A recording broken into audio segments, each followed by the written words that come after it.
firman Tuhan pada siang hari ini. Bapa yang ada dalam kerajaan sorga, kami mengucap syukur karena Tuhan memberikan kesempatan bulan ini kami bisa beribadah kembali di tempat ini. Kami yang berada di ruangan ini Tuhan, mau yang berada di tempat kami masing-masing yang bisa mengikuti acara ini, ibadah ini dari daerah kami masing-masing. Kami mau berterima kasih Tuhan Allah karena pimpinanmu, karena berkat-Mu bagi kami sehingga kami bisa bersekutu. Berkati kami mau menerima ajaran firman Tuhan, suara hati Tuhan bagi kami. Kami siap untuk mendengarkan firman-Mu Tuhan yang bermanfaat untuk mengajar, menyatakan kesalahan, memimpin kami memperbaiki kelakuan dan memimpin kami dalam kebenaran. Bapa yang ada di sorga, datang dan berfirmanlah bagi kami karena anak-anak-Mu sudah siap untuk mendengarkan suara-Mu. Dalam nama Tuhan Yesus kami mengucap syukur dan berdoa. Amin. Bapak Ibu Saudara-saudara sekalian, surat Yohanes ini, saya harus pakai ini ya biar bisa dengar ya, atau nggak perlu? Harus pakai mic ya biar dengar ya. Oke. Makasih. Surat Yohanes, Bapak Ibu sekalian, ini ditulis ya untuk mendorong supaya umat Tuhan itu kuat. Ya, umat Tuhan pada zaman itu, abad pertama itu, agar mereka kuat di dalam menghadapi tantangan yang begitu luar biasa. Jadi ada tantangan di luar, di dalam lingkungan mereka pada saat itu yang begitu hebat, sehingga surat Yohanes ini ditulis.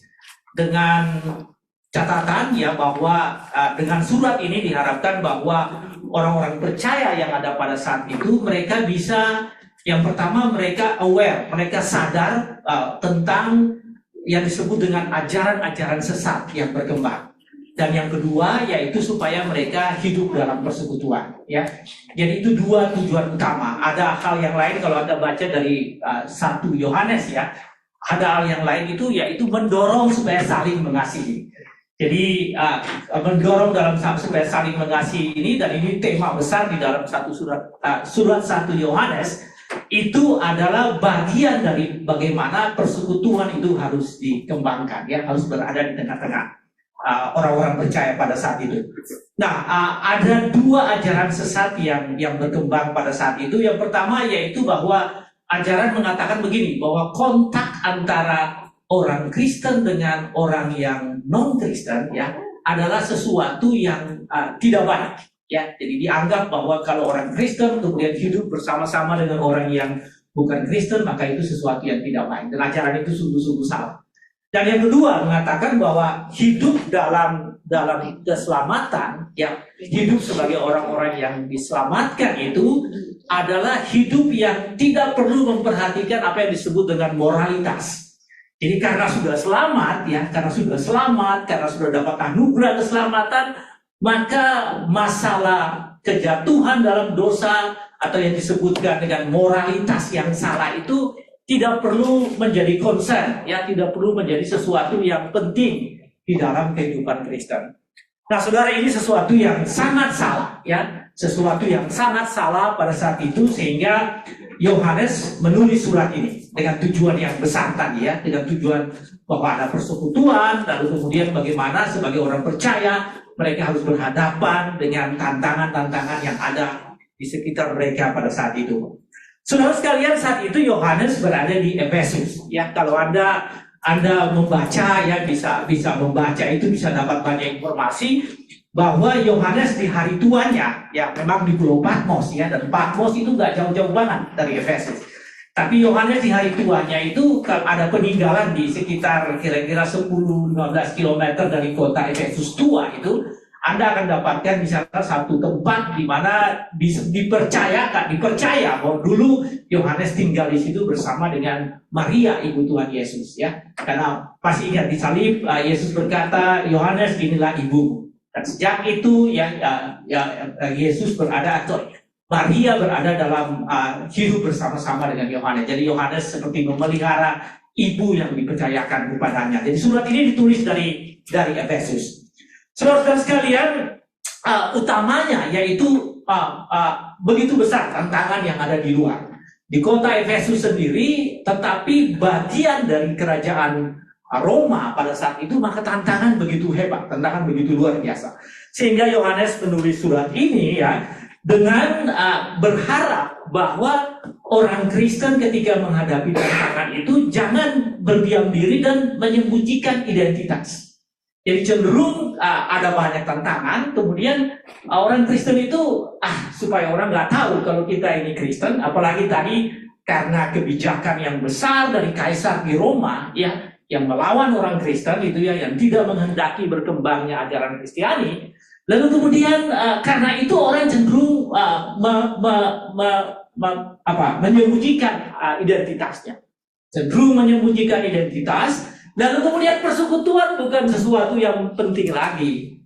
Karena identitas secara individu aja disembunyikan, apalagi persekutuan. Jadi persekutuan secara kelompok, ya hadir ibadah bersama itu bukan sesuatu yang prioritas lagi.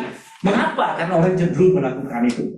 Nah, Anda bayangkan bahwa itulah keadaan pada saat itu ya. Kondisi pada saat itu seperti itu merupakan background dari surat Yohanes ini. Dan kalau Anda perhatikan di Yohanes pasal 1 ayat 1 ya, tidak seperti surat-surat pastoral yang ada di dalam Alkitab kita. Semua surat pastoral baik itu Paulus maupun Petrus ya, itu selalu dimulai dengan address yang tepat. Ada dari Paulus, dari Petrus ya kepada siapa begitu ya, kepada jemaat di mana. Tapi surat ini enggak, surat Yohanes ya. Nah ini seolah-olah Yohanes ingin mengatakan bahwa tidak supaya orang tidak tahu karena memang situasinya seperti itu ya. Kalau Anda baca 2 Yohanes ya, bahkan 3 Yohanes kepada Gaius secara jelas dikatakan, kemudian 2 Yohanes itu dikatakan kepada ibu, lalu kemudian dengan anak-anaknya yang sebetulnya menggambarkan satu jemaat ya, jemaat Tuhan pada saat itu. Nah, saudara-saudara sekalian, dalam background itu, pada keadaan seperti itu, Yohanes ingin mengatakan begini, bahwa orang Kristen tidak boleh hidup terpisah dari dunia. Bahwa orang Kristen tidak boleh menyembunyikan identitasnya. Dan bahwa orang Kristen harus hidup dalam fellowship atau dalam persekutuan. Itu kondisi latar belakangnya, kemudian keinginan dari Yohanes sebagai Rasul Tuhan, Rasul Kristus yang pada saat itu berada di tengah-tengah pemerintahan yang cukup penting, yaitu Kolose pada saat itu Efesus ya, Efesus pada saat itu tempat yang penting dan Yohanes berada bagian dari tempat itu. Saudara-saudara sekalian, dari 1 Yohanes pasal 1, mari kita baca bersama-sama ayatnya yang pertama sampai dengan ayatnya yang ketiga ya, kita perhatikan. Saudara-saudaraku, Anda yang ada di online silakan ya buka, kalau enggak ya Anda mendengar, kalaupun mampu untuk bisa dimunculkan di layar silakan ya. 1 Yohanes pasal 1 ayat 1 sampai 7 nanti ya. Mari kita lihat ya, ayat 1 sampai 3 mengatakan demikian. Kesaksian Rasul tentang firman hidup, yaitu judul perikopnya. Apa yang telah ada sejak semula, yang telah kami dengar, yang telah kami lihat dengan mata kami, yang telah kami saksikan, dan yang telah kami raba dengan tangan kami tentang firman hidup, itulah yang kami tuliskan kepada kamu. Hidup ini telah dinyatakan dan kami telah melihatnya, dan sekarang kami bersaksi dan memberitakan kepada kamu tentang hidup kekal yang ada bersama-sama dengan Bapa dan yang telah dinyatakan kepada kami. Apa yang telah kami lihat dan yang telah kami dengar itu kami beritakan kepada kamu juga, supaya kamu pun beroleh persekutuan. Ini fellowship ini ya, supaya kamu beroleh persekutuan dengan kami. Dan persekutuan kami adalah persekutuan dengan Bapa dan dengan anaknya, Yesus Kristus. Saudara-saudara sekalian, Yohanes ingin mengatakan begini, ini sharing dari dia. Apa yang kami lihat dan kami dengar, dan yang kami raba, dan yang kami mengalami yang disebut dengan first hand experience, ya, pengalaman-pengalaman yang langsung itu yang kami sampaikan kepada kamu. Ya, Yohanes sampaikan begitu. Dan saudara sekalian, apa itu? Pengalaman apa itu? Pengalaman yang paling pertama yaitu bahwa Yohanes bertemu langsung dengan Kristus Yohanes mengalami langsung kehidupan dengan Kristus, atau dengan kata lain Yohanes bersekutu langsung dengan Kristus. Dan saudara, kalau Anda perhatikan di ayat-ayat ini ya 1 sampai 3 ini ada 3 kali ya, 1 sampai 4 ya, sampai yang keempat ya, kelima ada 3 kali Yohanes mengatakan bahwa kami alami itu, kami mengalami itu, kami mengalami persekutuan dengan Tuhan itu.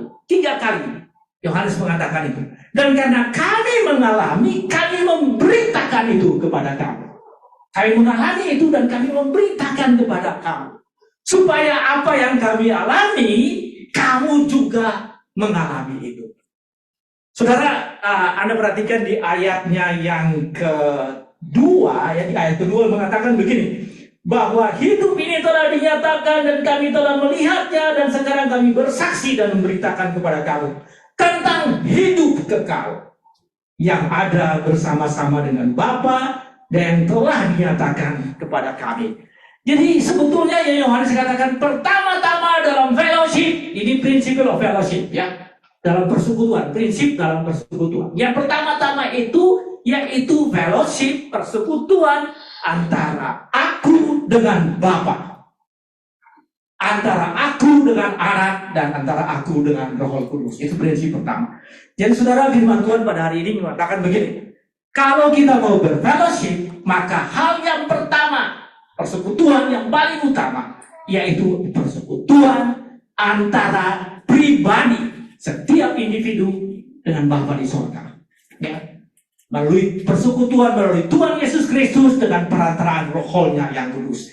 Jadi itu prinsip persekutuan yang paling utama. Jadi kalau tema kita what is the principle of fellowship, ya, apa itu prinsip utama dari fellowship? Maka yang paling pertama yaitu persekutuan antara setiap individu dengan Allah Bapa di surga. Itulah prinsip utama. Saudara, ada yang mengatakan begini, bahwa yang disebut dengan fellowship adalah sharing with each other or sharing with one another. Ya, tergantung dari besarnya persekutuan itu. Jadi persekutuan itu apa? Persekutuan itu sharing, ya, membagi, saling memperhatikan, membagi kepada kamu dan kamu membagikan kepada saya. Dan itulah yang Yohanes sampaikan. Yohanes sampaikan begini, apa yang kami alami, kami beritakan kepadamu. Supaya apa? Supaya kamu juga alami. Saudara, ada yang mengatakan begini, fellowship is more than one fellow in one ship. Panika.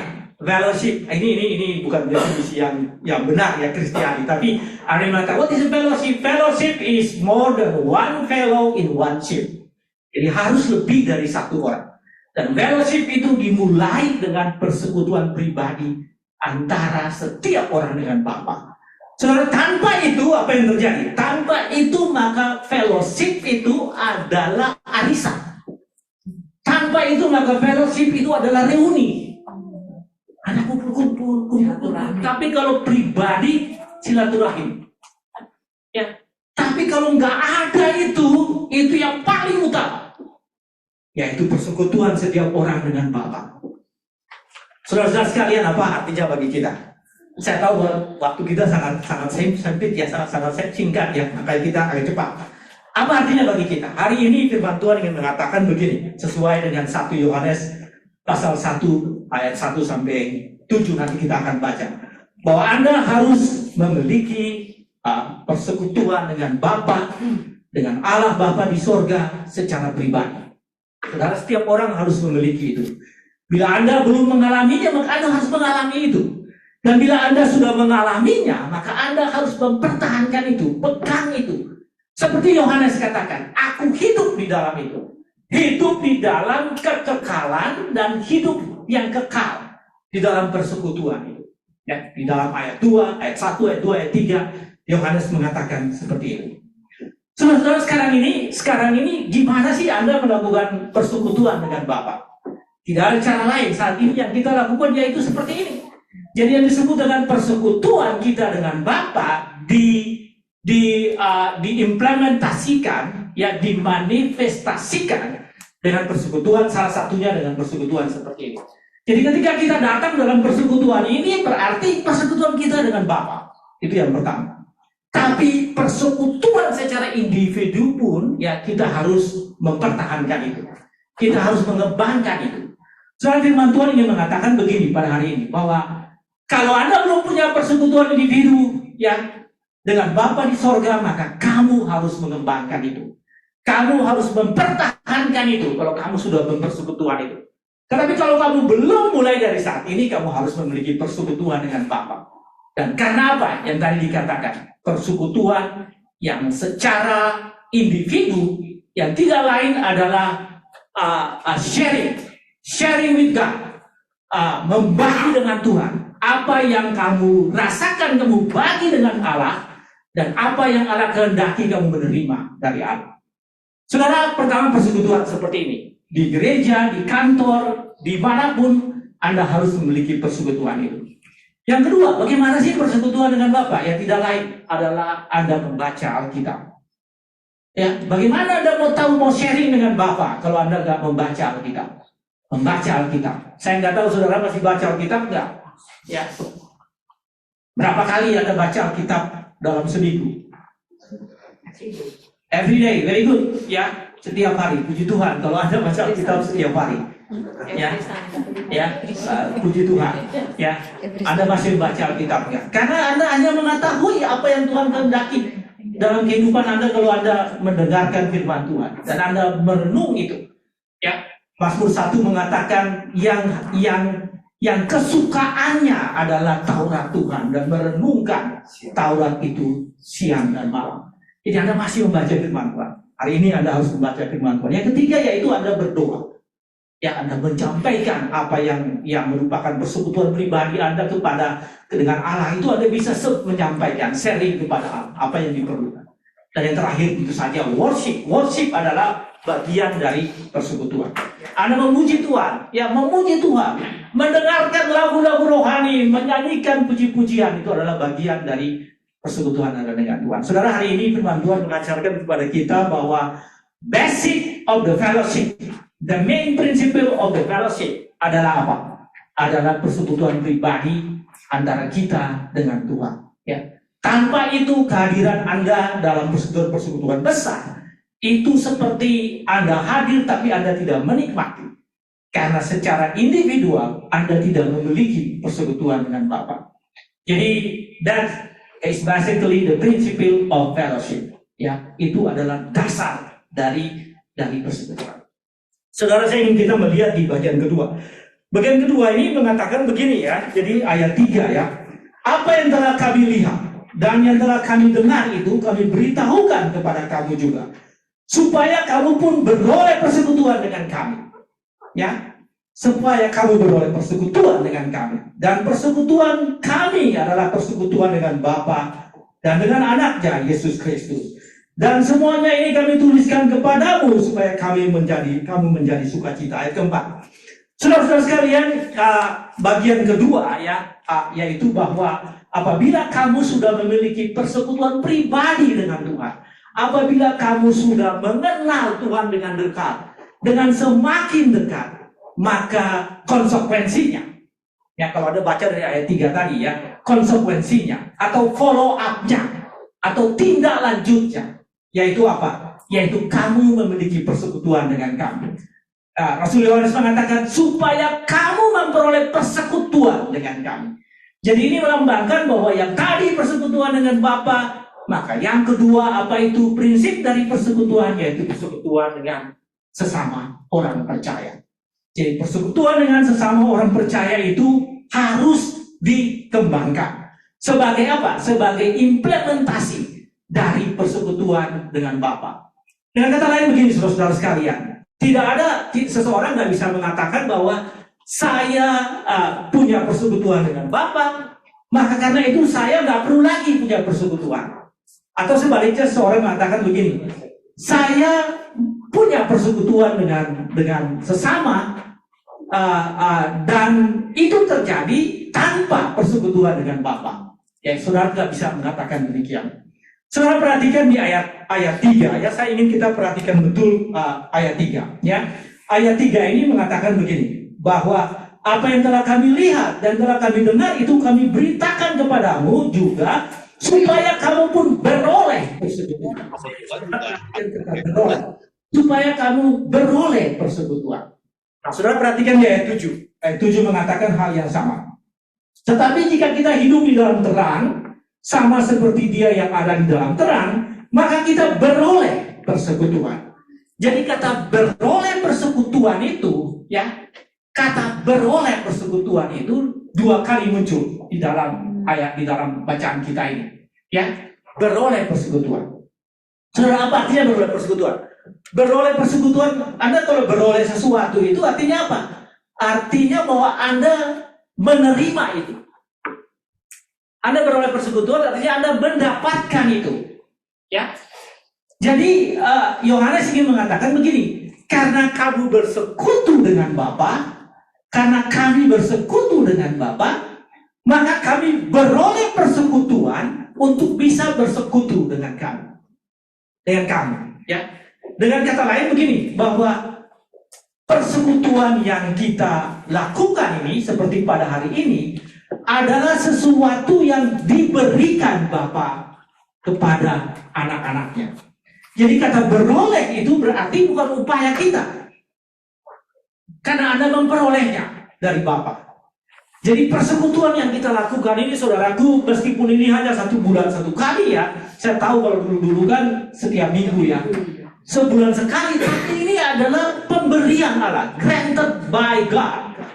Tuhan memberikan itu kepada kita untuk kita memperoleh persekutuan itu. Jadi begitu tinggi nilai persekutuan itu, karena diberikan oleh Tuhan kepada kita. Jadi nggak main-main, ya. Sangat orang nggak bisa mengabaikan persekutuan, karena itu adalah granted by God, ya, diberikan oleh Tuhan kepada kita. Jadi selain dia itu adalah implementasi dari persekutuan pribadi setiap orang dengan Allah, tapi juga itu adalah pemberian Tuhan, karena diperoleh dari Tuhan, yang diberikan kepada kita untuk kita bersekutu seperti ini.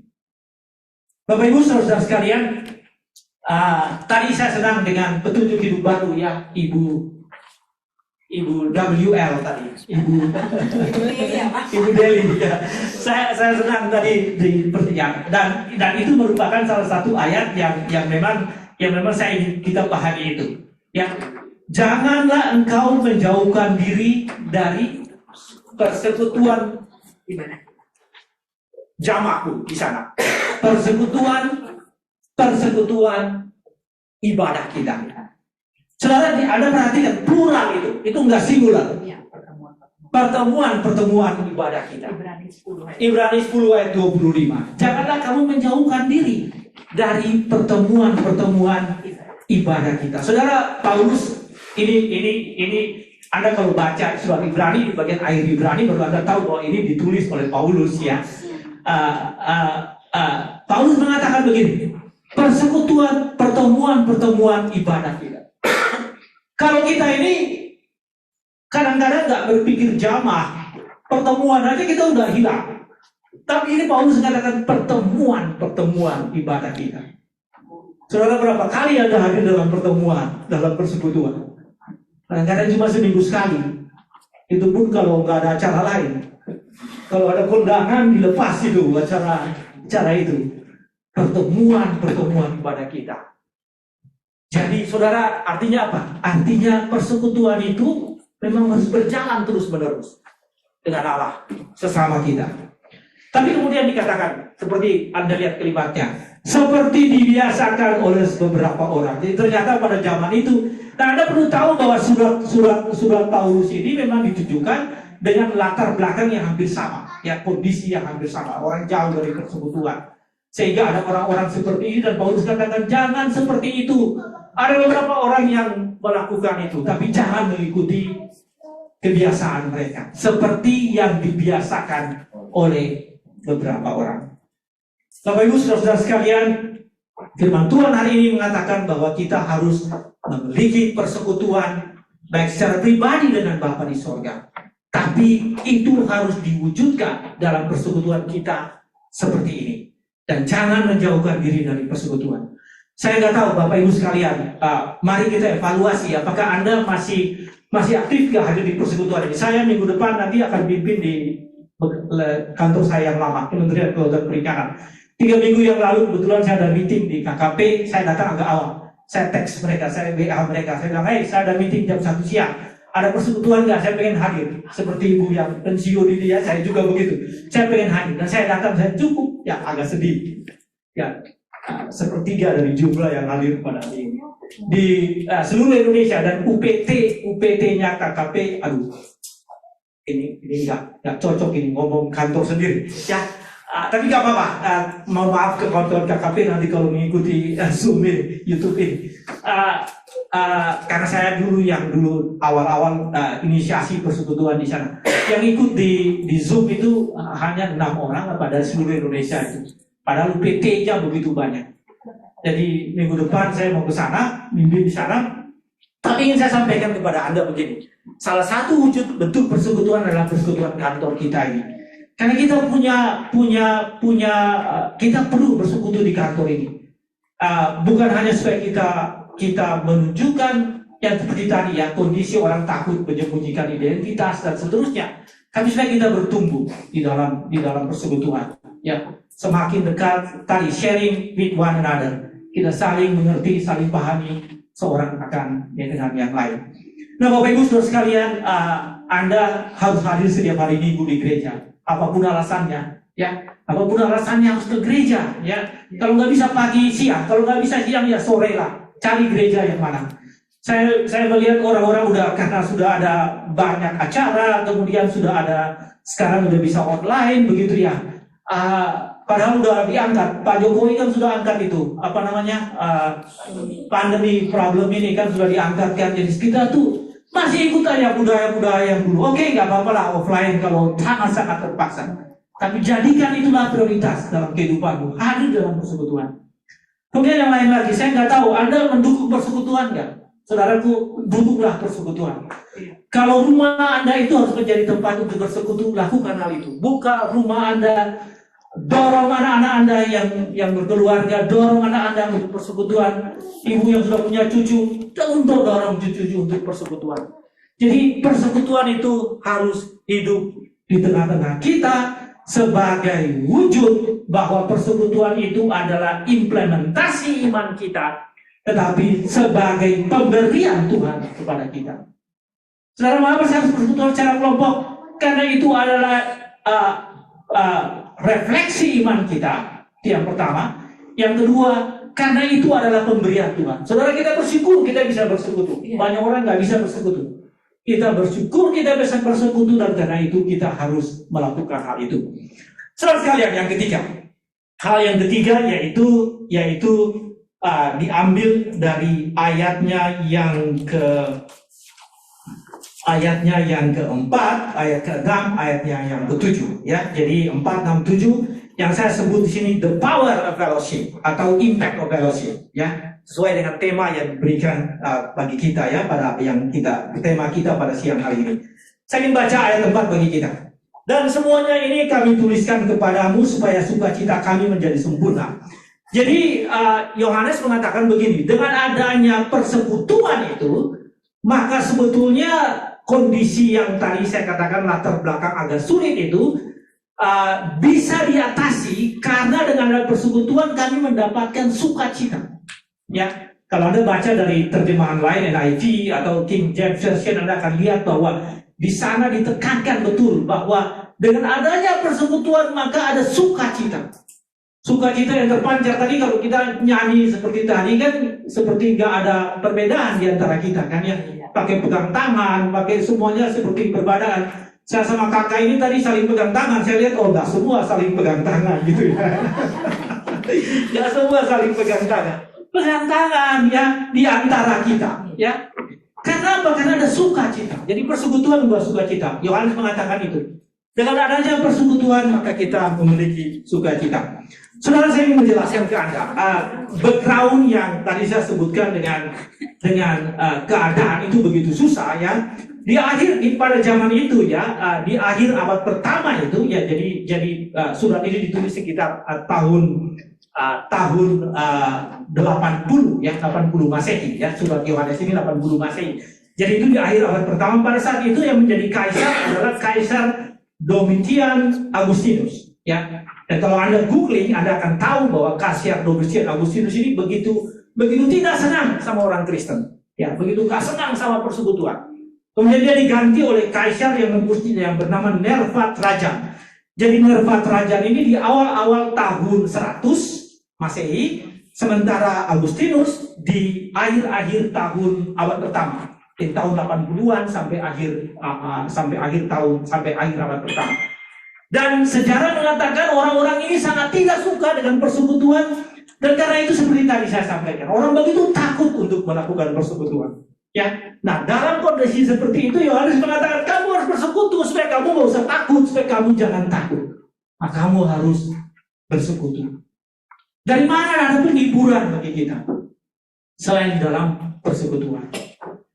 Saudara, Anda pasti bersuka cita dan berbahagia kalau lagi mumet-mumetnya gitu ya, di rumah, di kantor, di mana saja, di lingkungan Anda datang ke persekutuan. Anda akan mendapatkan, Tuhan akan menjamah Anda, dan Anda akan mendapatkan hal yang lain. Yaitu apa? Plong, sukacita. Kalau sungguh-sungguh Anda menikmati persekutuan itu. Jadi itu yang pertama, dampak. Dampak yang kedua, ya ayat 6 mengatakan begini. Ayat 6, jika kita katakan bahwa kita tidak beroleh persekutuan dengan Dia, namun kita hidup dalam kegelapan, kita berdusta dan tidak melakukan kebenaran. Dampak yang kedua yaitu di dalam persekutuan kamu belajar tentang kebenaran. Jadi persekutuanlah yang membimbing kita supaya kita itu hidup dalam kebenaran. Persekutuan itu adalah tempat di mana kita belajar firman Tuhan. Ya. Karena itu saudaraku, persekutuan selain worship, selain puji-pujian, maka firman Tuhan. Dan ini yang paling utama, firman Tuhan. Ya. Karena firman Tuhan adalah Allah sendiri yang datang menyatakan kehendaknya bagi kita. Ya. Jadi dengan persekutuan Anda bisa baca firman Tuhan sendiri, tapi di dalam persekutuan pun Anda mendapatkan firman Tuhan. Jadi Bapak dan Ibu, lakukan itu, pikirkan itu, dan pada saat Anda termasuk pengurus kalau lakukan persekutuan, ingat bahwa yang paling utama adalah belajar kebenaran firman Tuhan, suara Tuhan yang dinyatakan dalam persekutuan. Di dalam persekutuan firman Tuhan harus diutamakan. Ya, paling penting, paling utama. Saudara bisa belajar yang lain di tempat lain. Tapi firman Tuhan ini hanya ada di dalam persekutuan. Ya, Anda gak dapat di tempat lain. Anda hanya dapat dalam persekutuan. Selain persekutuan pribadi. Itu yang dalam ayat 6. Ayat yang ke-7 mengatakan adalah kesempatan untuk kita memohon pengampunan dosa.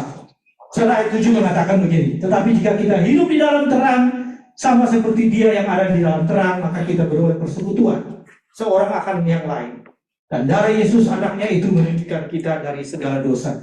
Saudara bisa berdoa untuk mohon pengampunan dosa, tapi di dalam persekutuan kita rame-rame, kita sama-sama bisa memohon pada Tuhan akan tentang pengampunan dosa.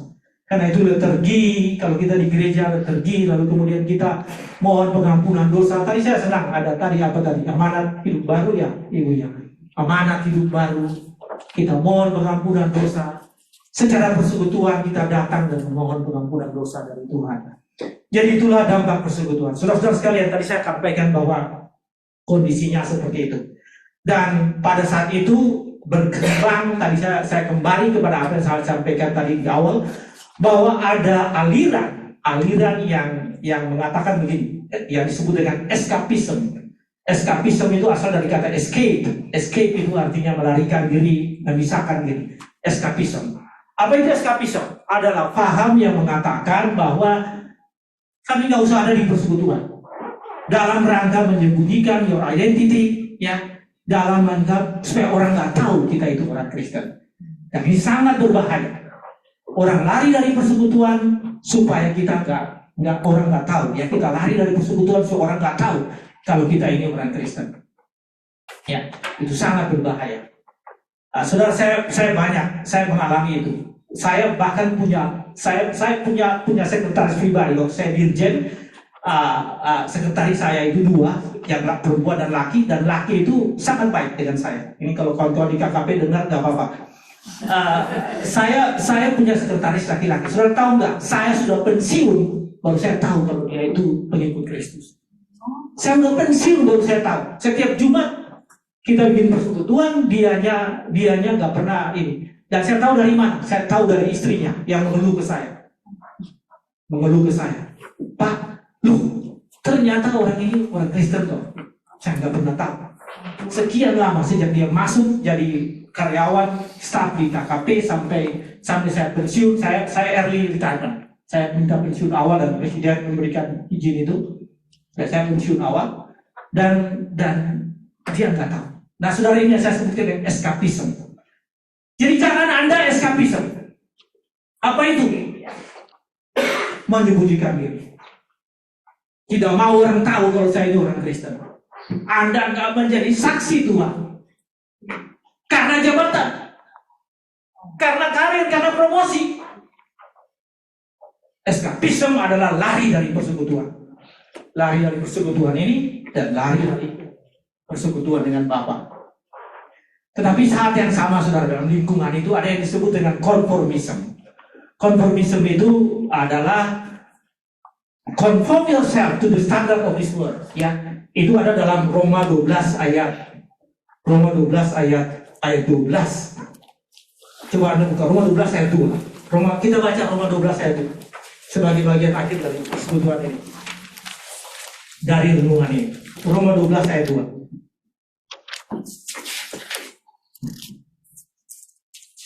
Roma 12 ayat 2 mengatakan demikian. Ya, janganlah kamu menjadi serupa dengan dunia ini, tetapi berubahlah oleh pembaruan hidupmu, sehingga kamu dapat membedakan manakah kehendak Allah, apa yang terbaik, apa yang baik, yang berkenan kepada Allah yang sempurna. Janganlah kamu menjadi serupa dengan dunia ini. Jadi di ekstrim lain itu eskapisme, di ekstrim lain itu konformisme, menjadi sama dengan dunia ini. Lari dari persekutuan menjadi sama dengan dunia ini. Supaya apa? Supaya bisa diterima oleh dunia ini. Kalau yang tadi melarikan diri dari dunia, supaya seolah-olah dia itu tidak terpolusi dan kontaminasi, padahal Tuhan minta supaya kamu berada di tengah-tengah dunia. Ya, yang di ekstrim yang lain standar dari dunia ini. Ya, janganlah kamu menjadi serupa dengan dunia ini, tapi berubahlah kamu. Janganlah menjadi sama serupa dengan dunia ini. Saudara, dua ekstrim ini kita nggak boleh. Kita harus berada dalam persekutuan. Ya, jadi jangan melarikan diri dan jangan sama dengan dunia. Kamu harus ada dalam persekutuan.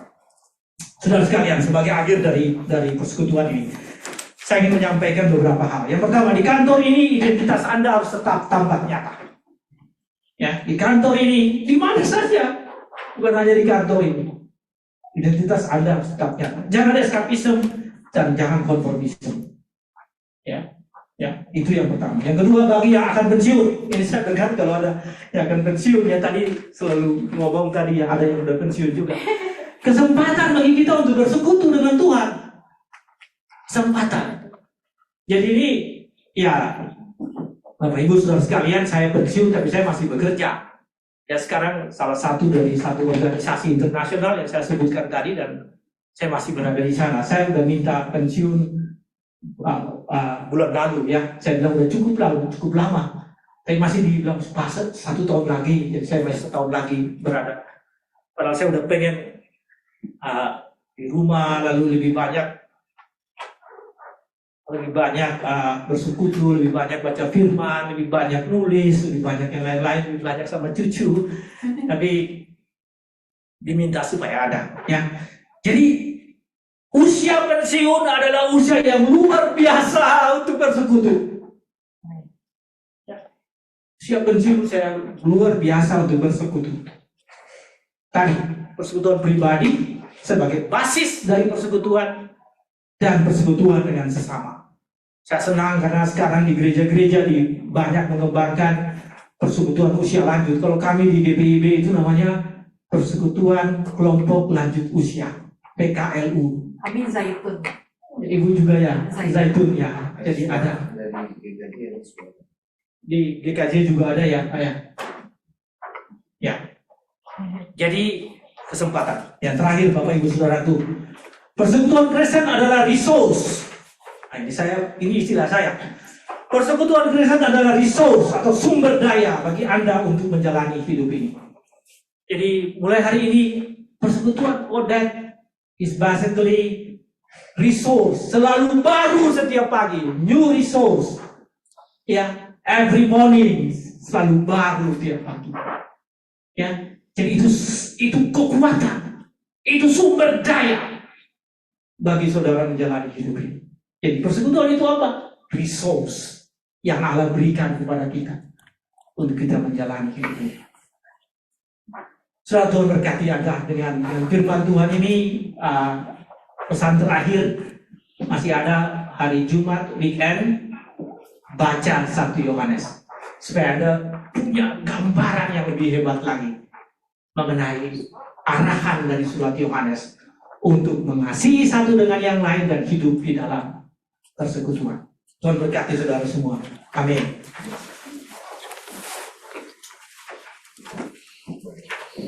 Kita berdoa. Ada pokok doa atau ini berdoa apa ya?